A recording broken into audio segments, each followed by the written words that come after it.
우리가 사람으로 살아가면서 하나님께서 주신 특권이 있다면 그것은 자유의지가 될 것입니다. 이 자유의지는 자기가 선택을 할 수 있다는 큰 복이죠. 그런데 수많은 우리가 선택 가운데에 결정적으로 중요한 일들을 앞두고 잘 선택하느냐 잘못 선택하느냐에 따라서 우리 인생이 엄청난 복을 누릴 수도 있고 또 어려움을 겪을 수도 있습니다.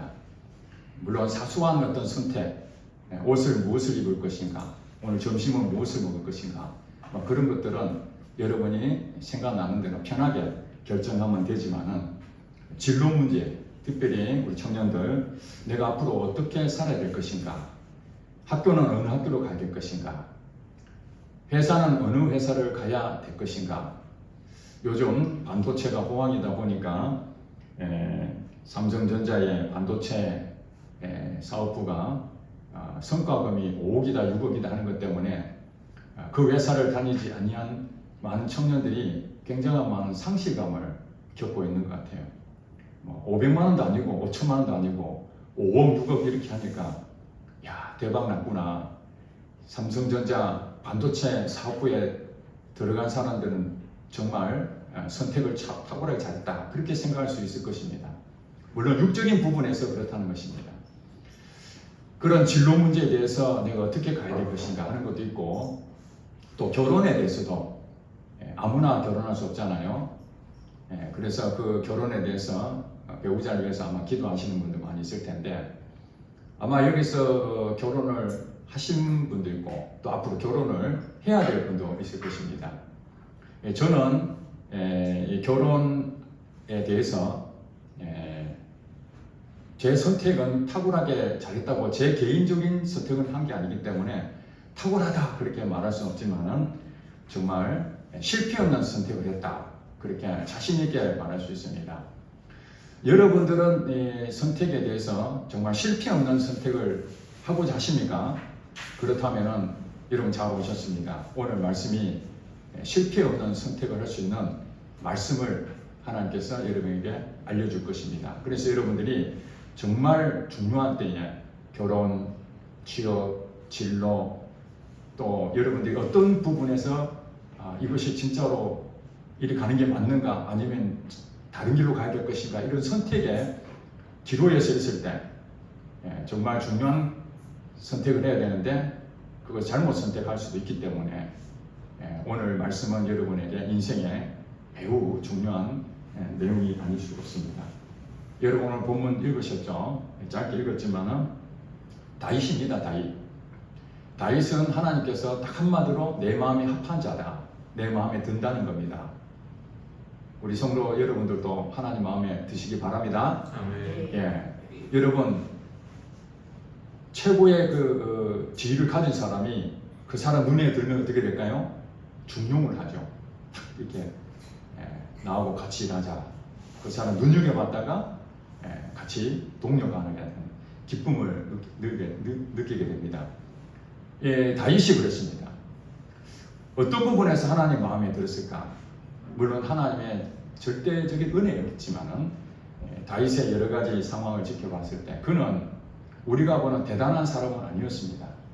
아시다시피 가족 환경에서 다윗은 형들이나 가족에게 소외감을 느꼈던 그래서 한적한 곳에 가서 양을 치는 그런 일들을 했던 것 같습니다.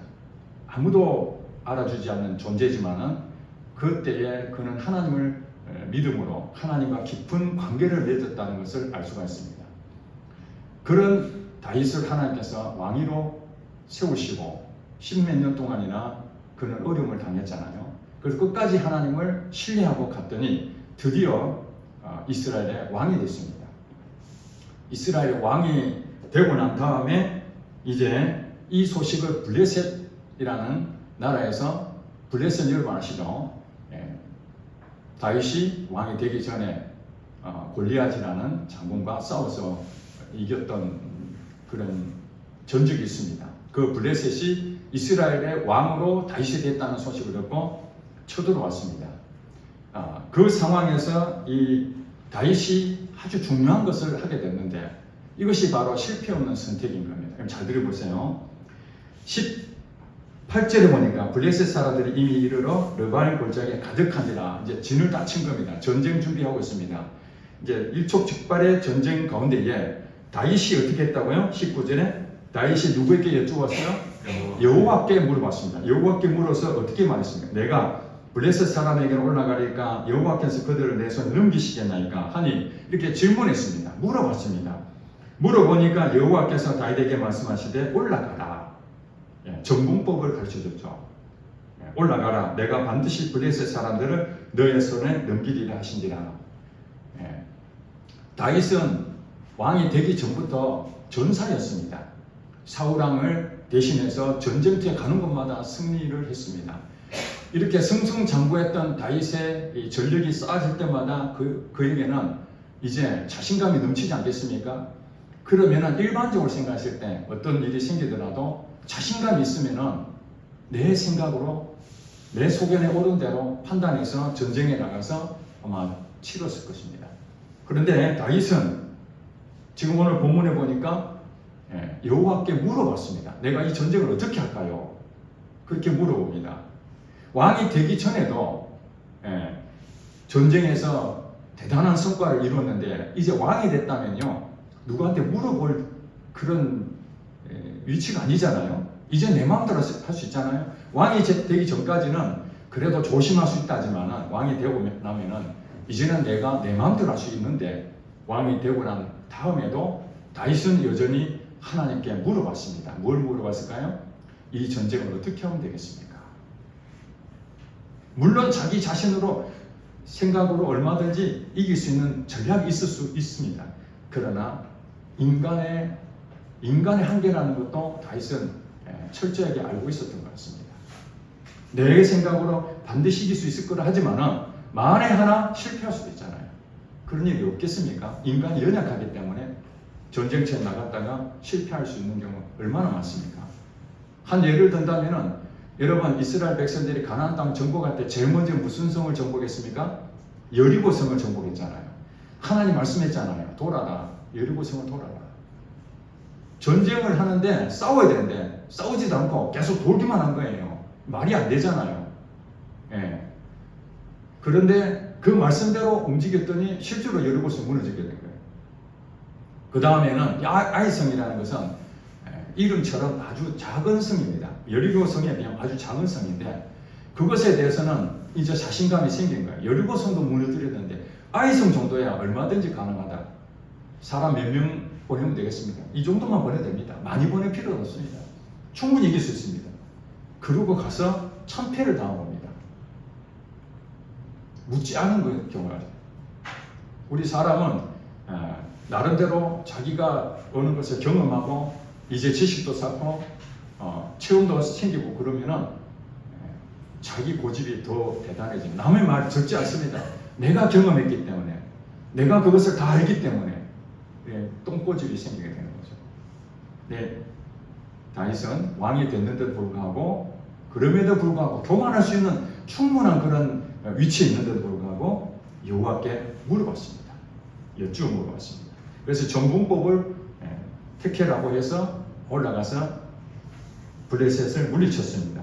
그런데 좀 있다가 다시 전율을 가다듬고 블레셋이 쳐들어옵니다. 쳐들어왔는데 이제 23절에 쳐들어왔는데 다윗이 23절도 어떻게 됩니까?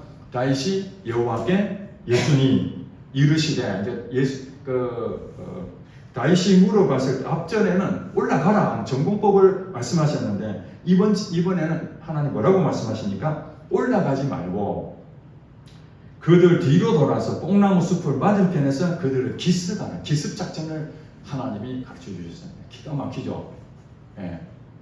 기습작전은 하나님의 방법 중에 하나입니다. 인간이 자주 쓰는 기습작전. 왜냐하면 사람들이 많이 가서 이길 수도 있지만 소수의 인원으로도 얼마든지 상대방을 제압하려면 기습작전을 해야 되는 거죠. 두 번째로는 직접적인 전공법이 아니라 기습작전을 하라고 하나님 말씀하셨습니다.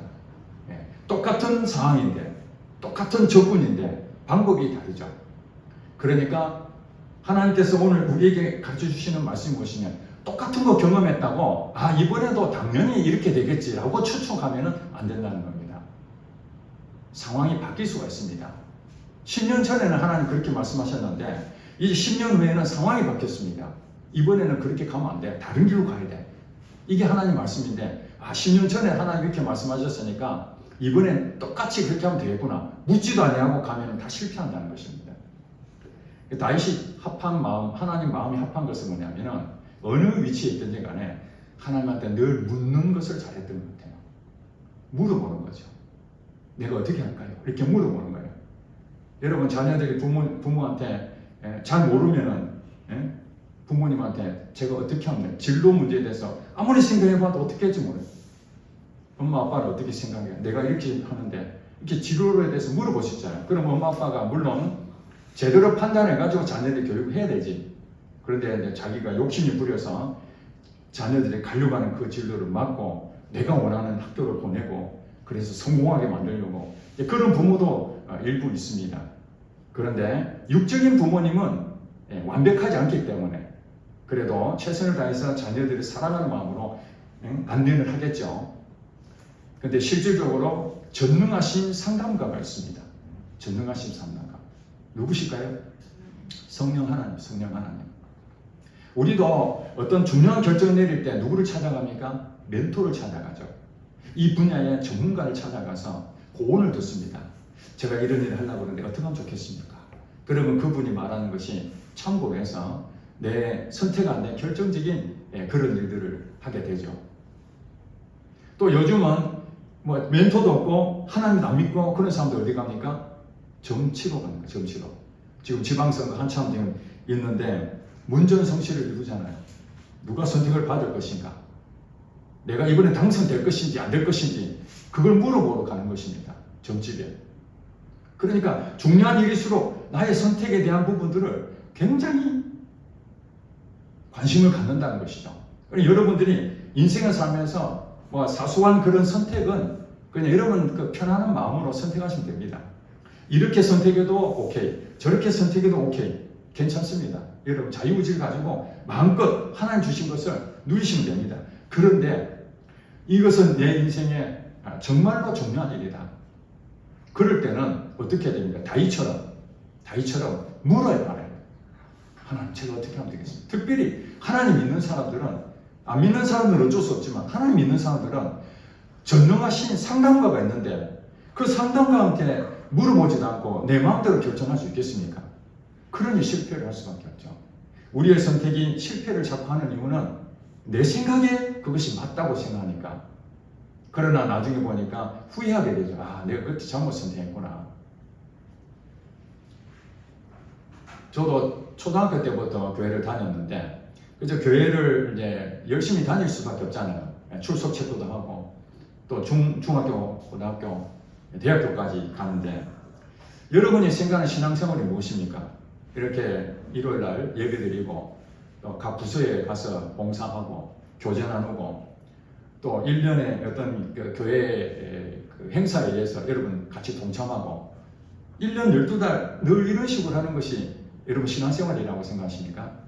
저도 초등학교 때부터 다녔기 때문에 그런 부분에서 익숙해졌는데 정말 하나님이 궁금한 거예요. 하나님 진짜 계시는가? 하나님이 살아 계시는가?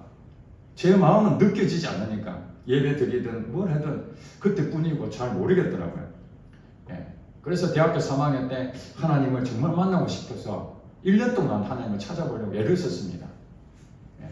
내 인간의 방법으로 노력해봤지만 하나님 만날 수가 없었습니다. 근데 마지막 부흥 집회에 가서 하나님 저를 만나 주셨습니다. 그때부터 제 인생은 180도 바뀌게 됐고 그러면서 어느 분이 쓴 그 간증책이 있었는데 그 책에 보니까 하나님의 음성을 들었다는 그 간증이 나와 있는 거예요. 하나님의 음성을 들었다. 그래서 저는 하나님을 만났는데 하나님 음성을 듣고 싶다 그런 생각이 들었습니다.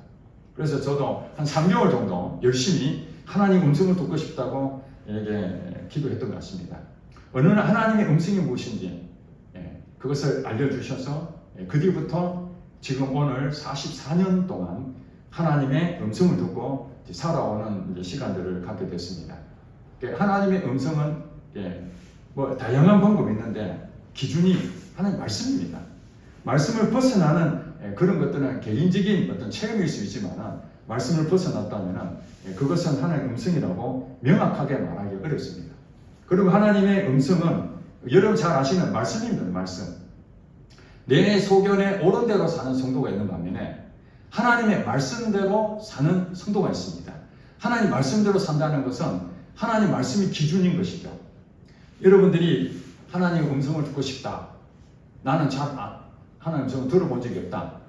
사실은 하나님의 음성을 듣는 훈련을 안 받았을 뿐이지 여러분 여기 계신 분들 모두가 하나님의 음성을 다 듣고 있습니다. 사실 저도 그때는 몰랐거든요. 하나님의 음성이 어떤지 몰랐는데 자 여러분들이 오늘 말씀을 전하잖아요. 이 말씀이 하나님의 말씀입니까? 아닙니까?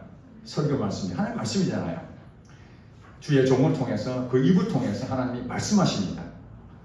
자기 생각을 얘기하는 것이 아니라 오늘 다윗에 대한 하나님이 어떻게 인도하셨는지 그것을 가지고 여러분한테 전하고 있습니다.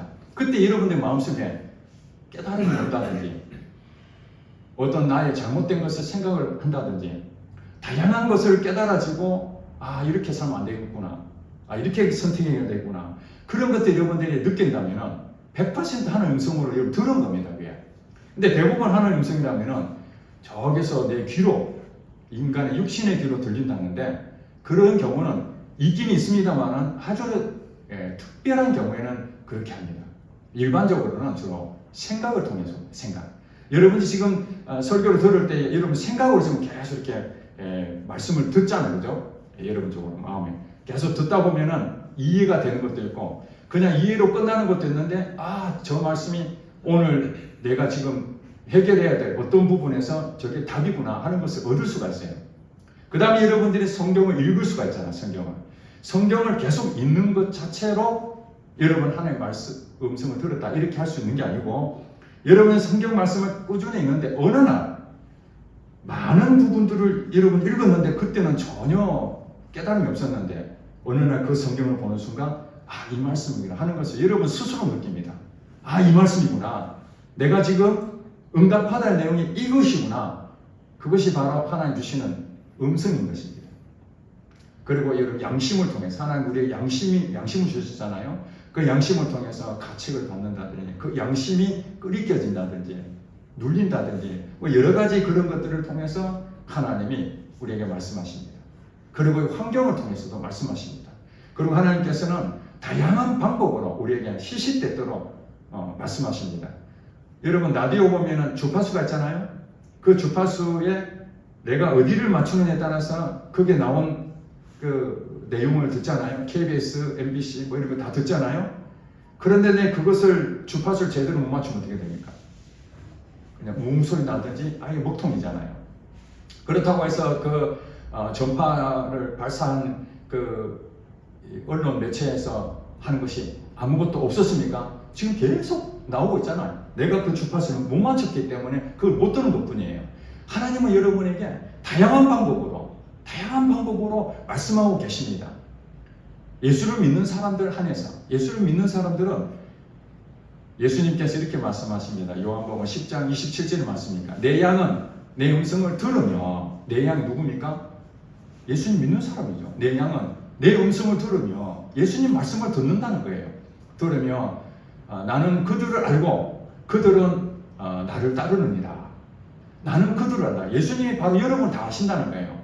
그리고 여러분들은 예수님을 따라가는 거죠. 근데 따라가야 되는데 어떻게 따라갑니까? 목자의 음성을 듣지 않으면 양은 따라갈 수가 없습니다.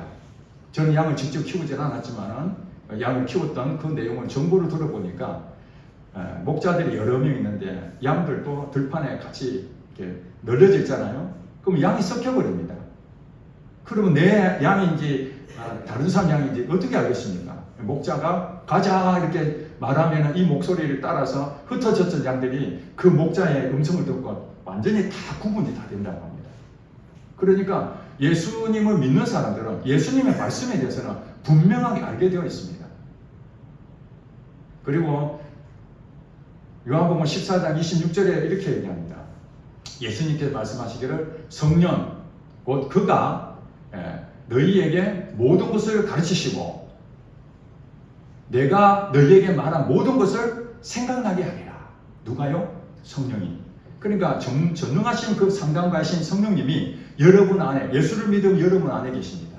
여러분 안에 계신 그 성령님이 여러분이 물어봅니다. 성령님, 내가 어떻게 할까요? 지금 내가 진로 문제 때문에 고민하고 있는데 성령님, 제가 어디로 가야 되겠습니까? 그러면 여러분 안에 있는 그 성령님이 어디로 가야 될지 가르쳐 주시고 또 예수님의 말씀을 근거로 해서 여러분들에게 생각나게 해준다는 거예요. 생각나게. 떠오르게 해준다는 거예요. 그래서 이 말씀을 계속 읽고 묵상하는 가운데 그때는 잘 몰랐는데 생각나게 한다든지 깨닫게 한다든지 이럴 때에 여러분들이 하나님께서 나를 이리로 가라는구나 그렇게 말씀하신다는 거예요. 이해가 되시죠? 예. 그래서 우리가 영어 회화도 잘하려면은 영어 회화 단어를 암기를 잘하는 것도 중요하지만은 영어 회화 첫 번째는 뭐냐면은 듣는 훈련이 필요합니다. 들어야 됩니다. 뭐 말을 해야 되는데 상대가 무슨 말 하는지 아무것도 모르면은 말을 할 수가 없잖아요. 그래서 듣는 훈련, 리스닝 계속 들어야 됩니다. 마찬가지로 신앙생활은 믿음 생활인데 그 성령님의 역사를 직접 경험하고 성령님이 나를 가르쳐 주시고 생각나게 하시는 그것을 얻으려면은 들어야 되잖아요. 주파수를 맞춰야 되잖아요. 성령님 내게 말씀하시는데 무슨 말인지 하나도 못 알아들으면은 움직일 수가 없는 거예요. 오늘날 많은 우리 성도들이 그게 훈련이 안 되니까 성령님이 내게 가르쳐 주시고 성령님이 내게 어떻게 인도하신지를 그걸 분별할 수만 있다면은 엄청 쉽거든요. 여러분 신앙생활이 어려운 것이 무엇이냐면은 아무것도 모르고 그냥 가니까 이런 것을 이제 맨땅에 헤딩한다 그러잖아요. 뭐 알고 가면은 정보가 있으면은 좀 쉽게 가는데 도대체 지금 내가 어디로 가는지 내가 왜 사는지 내가 왜 교회를 다녀야 되는지 여러분 그것을 모르면은 신앙생활이 정말 지겹고 재미가 없습니다. 매주 와도 똑같은 얘기고 착하게 살자는 얘기인지 아니면은 교회에 열심히 다녀서 뭐 장로가 되는 것이 꿈인지 뭔지 아무것도 모르는 거예요. 그런데 성령님한테 물어보는데 성령님이 내게 무슨 대답하는지 알 수만 있다면은 이건 너무너무 쉽습니다. 그래서 제가 목회하기 전에 우리 자녀들을 어떻게 신앙 양육을 해야 될 것인가, 신앙생활을 어떻게 하는 게 좋을 것인가. 제가 경험했잖아요. 초등학교 때부터 열심히 종교생활을 했는데 하나님을 못 만나고 하나님의 그 말씀을 순종하고 싶어도 그 말이 무엇인지 몰라요. 듣지를 못했으니까 그냥 내가 편한 대로 했단 말이에요. 그래서 우리 자녀들에게는 그렇게 해서는 안 되겠다. 그래서 제 자녀를 불러가지고 하나님의 말씀을 듣는 훈련을 시켜야 되겠다. 그래서 하나님 말씀을 듣고 싶나 하니까 우리 세 자녀가 한 명도 반대 없이 다 듣고 싶다고 그러더라고요. 어렸을 때 얘기입니다. 아마 초등학교, 요한이는 중학교 정도 될 것 같아요. 그래도 어린아이들이 뭐 하나님의 말씀을 들을 수 있겠는가 생각할 수 있지만은 가능하거든요. 그래서 어떻게 하는지 한번 잘 우리 아이들한테 가르쳐 줬습니다. 하나님, 제가 하나님의 말씀을 듣고 싶습니다. 말씀해 주세요. 그러면은 하나님께서 어떻게 말씀하실 것이다. 대략적인 설명을 했습니다. 제가 경험했던 것처럼. 그래서 이제 각자 방에 들어가가지고 기도하고 나왔는데 예진이하고 요한이는 바로 하나님 말씀을 들었다고 그렇게 하네요. 요셉이는 못 들었다는 거예요. 그래서 제가 다시 이렇게 해봐 하니까 요셉이가 다시 갔다 오니 하나님 음성을 들었다. 하나님 말씀을 들었다. 저는 이제 검증하는 거예요. 이 세 자녀가 제대로 들은 것인지 잘못 들은 것인지. 그래서 세 자녀가 정상적으로 이제 들었던 것을 알고 그 뒤부터는 계속해서 하나님의 말씀을 어떻게 듣는지를 계속 격려해 줬습니다. 어떤 일이 생길 때마다 물어봐라. 그래서 우리 자녀들이 어떤 중요한 결정을 내릴 때마다 아빠 이거 어떻게 할까요? 하나님의 말씀한테 하나님께 물어봐라. 물어보고 하나님이 응답 주면 나도 거기에 동의한다. 사실 아빠가 필요 없는 거죠. 하나님이 예스 하면은 저는 무조건 예스 따라가야 돼요. 그 제가 할 일은 뭐냐면은 잘 들었는지 잘못 들었는지 그걸 판단해 주는 거죠. 여러분 사탄도 우리에게 말하고 있다는 걸 아십니까? 사탄도 우리 생각을 통해서 잘못된 생각을 줍니다. 하나님의 말씀처럼 위장해서 우리한테 말할 때도 있습니다. 비슷하거든요. 아, 이게 하나님의 말씀이구나. 그렇게 생각하게끔 만듭니다. 어떤 때 그러냐면은 하나님 침묵하실 때 내가 물어봤는데 즉각 대답해 주면 되는데 하나님 대답을 안 해요. 가만 침묵하시면은 그때 이제 사단이 스멀스멀 하나님을 위장해서 하나님처럼 얘기를 합니다. 목소리 톤도 비슷하게. 그러면은 헷갈려가지고 아, 이 하나님 드디어 말씀하시는구나. 그리고 오해가 생기는 거죠. 또 사단이 우리를 틈타는 것은 뭐냐면은 내가 너무 간절해요. 사실은 하나님한테 물어는 보고 있는데 하나님 내가 삼성전자 가고 싶어요. 하나님 꼭 되기를 원합니다. 그럼에도 불구하고 하나님 내가 삼성전자 갈까요 말까요? 그러면 내 마음속에 삼성전자 가라. 그런 마음이 더 많이 듣고 싶잖아요. 그러면은 사단이 그 마음을 싹 줘가지고 냉정하게 가지 마라. 이런 마음도 가져야 되는데 가라는 마음이 더 크게 생각하다 보니까 그것을 확 믿어버려요. 그게 사단이 주는 거예요. 그래서 삼성전자 가라고 내가 응답받았다. 그런데 그게 안 되는 거죠. 나중에 보니까 자기 욕심이 들어가게 되는 거예요. 그래서 하나님의 그 말씀을 듣는 것은 자기 혼자, 자기 문제에 대해서는 우리가 말하는 신앙의 선배들, 경험이 많으신 신앙의 믿음의 사람들이 어떻게 하나님의 말씀을 듣고 순종했는지 그 경험이 풍부한 멘토 같은 분들한테 이렇게 자문을 구하는 것이 좋습니다. 그리고 하나님 성품에 맞아야 됩니다. 여러분 하나님의 그 응답하는 부분에 거의 한 8, 90%는요 내가 손해보는 쪽으로 선택하게끔 만듭니다. 별로 동의를 안 하시는데 여러분이 원하는 대로 하나님이 다 그래 가라 이렇게 하면 얼마나 좋겠습니까? 그렇게 안 하고요. 가능하면 내가 희생하고 내가 손해보고 이런 쪽으로 선택하게 합니다. 그것이 하나님의 성품 아니겠습니까? 사단은 뭡니까? 내 욕심으로 내가 하고 싶은 대로 그쪽으로 자꾸 하게끔 만드는 건 사단이 하는 것입니다. 그럼 여러분들이 결정할 때에 이것이 낫느냐 저것이 낫느냐 볼 때 이쪽은 정말 내가 내 성향적으로 안 가고 싶고 이쪽으로 가고 싶어. 그랬는데 내가 원하지 않는 그쪽으로 가라 하면 거의 가능성이 많습니다. 그 하나님의 말씀에 맞습니다. 그랬는데 내가 가고 싶은 쪽으로 하나님이 주셨다면 여러분 다시 한 번 더 곱씹어서 2번, 3번 다시 물어봐야 됩니다. 진짜인지 이해가 되시죠? 그것은 나의 욕심이 조금이라도 들어가면은 이건 사단이 역사하기 때문에 그렇습니다. 그래서 여러분들이 이제 다음에 여러분들이 언제든지 하나님의 말씀을 통해서 분별하기 원한다면 제게 오세요. 제가 44년 성령님보다는 좀 못하지만 전문적인 부분들을 많이 가지고 있으니까.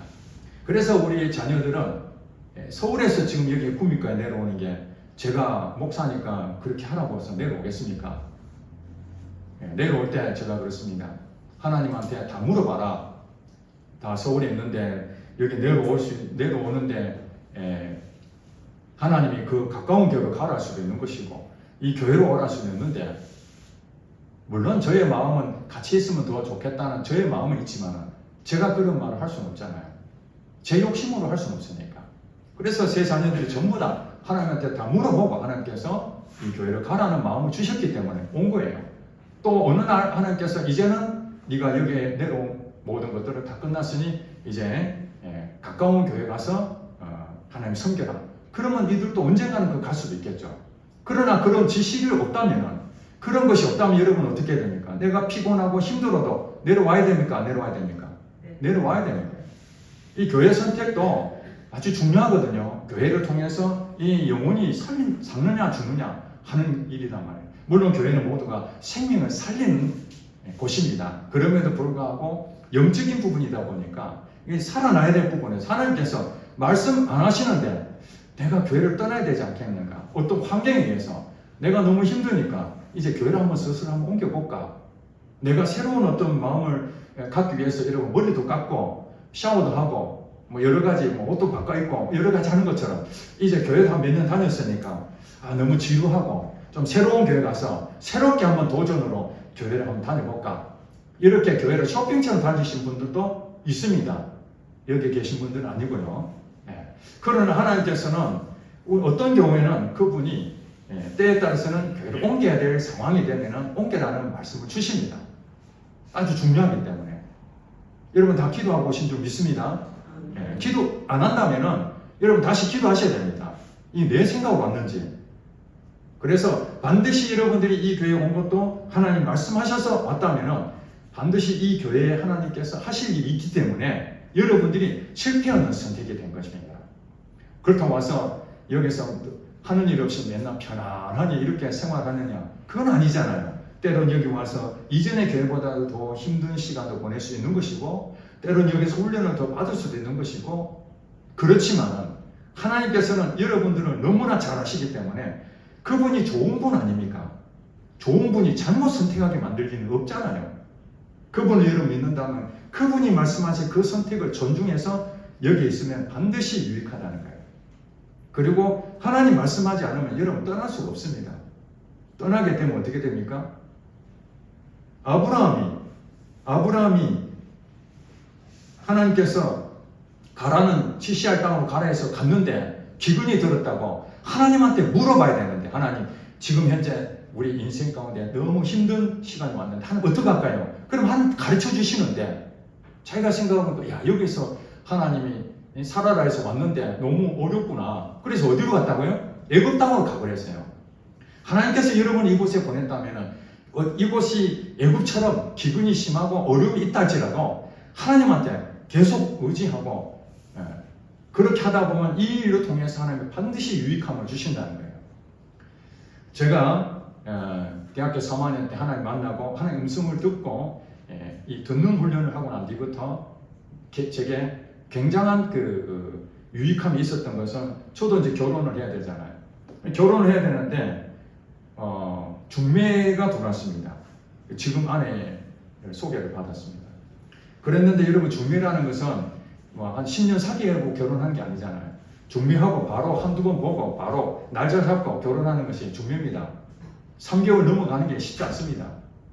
저는 그것도 몰랐거든요. 한 1년 정도 사귀고 그 다음에 서로 마음이 맞으면 이런 계산했는데 그건 제 생각일 뿐이고 그랬는데 주변에 있는 분들은 한번 선을 보고 결정을 내리라고 압박은 들어오지 저는 결정을 못 내리고 물론 첫눈에 그냥 반하는 사람도 있잖아요. 첫눈에 반해서 야 이 사람이다. 뭐 어떤 경우는 뒤에 후광이 비쳤다고 그렇게 일을 하는 사람도 있더라고요. 아우라가 생기고 그렇게 해서 결혼했다고 해서 다 행복하겠습니까? 살아보니까 정말 예상치 못했던 이 트러블이 생기고 너무 어려워서 결국 헤어질 때도 있잖아요. 그러니까 자기가 좋았다고 내 이상형이라 해서 결혼한다고 모든 것이 다 행복한 건 아닌 거예요. 저도 결정을 못 내리고 결국 할 수 있는 게 무엇입니까? 묻는 기도 할 수밖에 없죠. 하나님밖에 없으니까 전능하신 그 상담가 성령님한테 물어보는 40일 작정기도 했습니다. 하나님 이 사람하고 결혼해야 될까요? 내가 지금 시간이 없는데 결정을 해야 되는데 어떻게 하면 좋겠습니까? 40일 되는 날 마지막으로 이제 하나님 말씀해 주세요. 하나님 제 마음에 생각을 통해서 결혼하라는 사인을 주셨기 때문에 앞뒤 가리지 않고 바로 그날 저녁에 저는 결정했습니다. 결혼하기를 원합니다. 하루 시간 달아요. 그 다음날 우리 아내도 기도를 했던 거예요. 하나님 응답을 주셨습니다. 나아만 장군 아시죠? 나아만 장군 하나님께서 나아만 장군을 보여주시면서 그 말씀을 통해서 저하고 결혼하라는 그 사인을 줬다고 했습니다. 그러니까 우리 두 사람은 뭐 연애할 시간도 없었고 환경이 안 맞았는데 하나님께서 두 사람이 짝을 그렇게 만들어줬습니다. 물론 우리가 하는 것이 모두 다 그렇게 해야 되는 건 아닙니다. 서로 사랑해서 결혼하는 것 하나님 뜻일 수 있는 것이고 때로는 또 우연히 지나가다가 이렇게 만나가지고 그렇게 사귀어서 결혼한 경우도 있을 것이고 반드시 100% 물어야만 하나님이 우리에게 인도하시는 거고 안 물어보면 하나님이 전부 다 죄인이다 이렇게 하는 건 아닙니다. 우리가 그것을 잘 모르기 때문에 하나님께서 그 선하게 합력과 선을 이루어가게끔 하나님 하시기 때문에 실패 없이 이렇게 인도해 가시는데 더 분명하게 하려면 더 정확하게 하려면 물어보는 게 좋죠. 물어보는 게. 그리고 저도 이제 사업하는데 사업을 하고 싶어도 어떻게 사업을 해야 될지 모르잖아요. 어떤 아이템을 했지만 참 많은 걸 생각했는데 하나님 이 사업을 어떻게 하면 되겠습니까? 하나님 제게 어떤 생각을 주시고 사람을 만나게 하시고 그렇게 해서 사업을 하게 됐고 이 교회도 마찬가지입니다. 목회하는데 하나님 제가 어떻게 할까요? 제가 생각해보면 군대 제대하면서 목회자를 한번 해볼까 이런 생각도 했던 것 같아요. 근데 하나님께서는 제게 기다려라 물었는데 기다려라는 거예요. 30대에 결혼하고 얼마 안 있어서 교회에서 부흥집회에 제 은혜를 받았던 것 같습니다. 생각이 아무것도 없었는데 일기장을 보니까 거기에 적혀 있는 거예요. 하나님 은혜 가운데 하나님 내가 목회자가 될까요? 이렇게 물어봤더라고요. 하나님 거기에 적어놓은 거예요. 기다리라고 또 똑같이 적어놓은 거예요. 그러고 난 다음에 30대 후반 40이 되는 그 상황에서 하나님께서 저를 부르신다는 목회자로 부르신다는 그때 알게 됐습니다. 그래서 저는 그 전부터 목회자가 될까 하는 생각을 가졌는데 하나님께서 기다려라. 2번이나 기다려라 하고 나중에 이제 40대 지나고 난 다음에 목회자를 불러서 목사가 됐습니다. 그렇기 때문에 우리가 살다 보면 목사가 됐다 해서 정말 장밋빛만 익혔겠습니까? 얼마나 힘든 일도 있었겠습니까? 그러나 제가 하나님이 나를 목사로 세웠다는 건 분명하잖아요. 말씀을 듣고 있기 때문에. 결혼할 때에 결혼하고 난 다음에 모든 것이 행복했겠습니까? 때로는 너무나 힘들 때도 있었지 않겠습니까? 생활이 어려울 때도 있고 가정적으로 재정이 어려워질 때도 있고 서로 의견이 안 맞을 수도 있고 그런 많은 부분에 있어서 야 내가 정말 결혼 잘했는가? 그럼 하나님이 결혼하게 했잖은가? 하나님이 책임을 지셔야 되는 것이 분명하잖아요. 이 교회도 그래 하나님 세우셨고 목사로 세운 것도 하나님이셨고 결혼하게 하신 것도 하나님 하셨고 사업에 대한 것도 하나님 하셨고 모든 것이 하나님 하셨다는 것을 생각하니까 제가 어떤 결정하는 부분에 흔들릴 때마다 명확하게 제 마음에 유익함이 온 거예요. 그런데 만약에 여러분 결정했는데 하나님에 대해 의지하지 않고 묻지도 않고 만약에 그 길을 가다 보면 중간에 만약 어떤 일이 생기면 이게 내가 잘못 선택한 건 아닌가? 여기서 접어야 되는 거 아닌가? 다른 길로 가는 것이 맞는 거 아닌가? 이런 생각도 가지지 않겠습니까? 물론 하나님께서는 우리의 선택이 잘못되더라도 그것을 다 정말 너무 사랑하기 때문에 그것을 다시 반전시켜서 또 좋은 길로 인도하시는 그런 하나님이십니다. 그렇기 때문에 여러분들이 어떤 선택이 잘못됐다 해가지고 이제는 나는 죽었다 이렇게 생각할 것이 아니라 잘못 판단한 돌아온 탕자도 내가 잘못을 했구나. 아버지 돈 가지고 내가 돌아다니면 성공할 줄 알았는데 그게 아니었구나. 아버지 품을 떠난 것이 그게 잘못됐구나. 그래서 다시 아버지 품에 돌아왔잖아요. 그때 아버지가 어떻게 됩니까? 안아줬잖아요. 그렇습니다. 여러분이 선택하는 데에 여러분 생각으로 선택하고 묻지도 않고 그냥 선택해서 잘못할 수 있지만 하나님께서 다시 회개하고 돌아오면 하나님께서 다시 받아준다는 것입니다. 그러니 우리는 듣는 훈련을 해야 되는 거죠. 하나님 침묵하실 수 있습니다. 그럴 때는 어떻게 됩니까? 말씀하실 때까지 계속 물어봐야 됩니다. 계속 하나님 말씀해 주세요. 말씀해 주세요. 여러분 기도가 호흡이라는 말 들어보셨죠? 기도가 호흡. 그럼 기도를 호흡하는데 여러분 혼자서 막 얘기하고 하나님 안녕히 계세요. 그냥 와버립니까? 듣지도 얘야 이제 말하려고 하는데 됐어 그만하세요. 내가 알아서 결정할게요. 그럴 수는 없잖아요. 그래서 어떤 분은 그래요. 기도하고 난 다음에 마지막에 꼭 그렇게 물어보는 하나님 말씀해 주시옵소서. 하나님 말씀해 주시옵소서. 제가 예전에 우리 요셉이가 큐티 책을 제가 갖다 주고 큐티를 매일 하잖아요. 큐티. 제가 그렇게 말했습니다. 큐티 다 끝나고 하나님한테 물어봐라. 그래서 그걸 제가 숙제 검사하듯이 큐티 책 가져오면 밑에다가 하나님 주신 말씀 너도 이와 같이 행하라. 그럼 오늘 본문 내용 보고 너도 이와 같이 해라. 순종해라. 다시는 이런 죄를 범치 마라. 여러 가지 그 내용을 쫙 설명해 놓은 게 있어요. 그걸 제가 훈련시키려고 했거든요. 그러니까 여러분 기도할 때에 일방적으로 기도가 끝나는 것이 아니라 물어보는 거예요. 계속. 처음에는 안 들리죠. 근데 자꾸 물어보면은 하나님께서 생각나게 하시고 깨닫게 하시고 그런 것을 경험하게 됩니다. 모르면은 물어보세요. 듣는 사람한테. 이게 내가 듣는 게 잘 들은 게 맞아요? 이게 잘못 들은 거예요? 분별을 하시면 됩니다. 그래서 우리 교회는 성령님의 인도를 받는 그런 성도.